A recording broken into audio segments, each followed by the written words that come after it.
If you're looking to buy the Viaterra Miller riding jacket, there are two measurements that you will need in order to identify the right size for you: the circumference at your chest and the circumference at your waist. To take these measurements, you will need a soft measuring tape like a tailor's tape. Alternatively, you could use a suitably long piece of string and then place it against the ruler or measuring tape too. For better accuracy, we recommend asking someone to help you take these measurements. The circumference of your chest should be measured at the widest point just below the underarm. Ensure that the tape or string is level around the entire body. The measurement of the waist should be taken at a point approximately 1 inch below the belly button.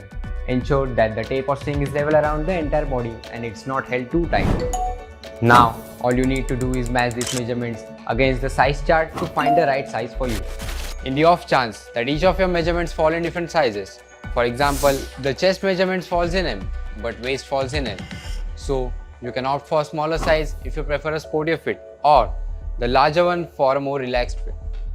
Of course, if you have any questions or doubts, you can always contact our customer support team by email, over the phone, or chat with us via WhatsApp on our website, viaterra.com.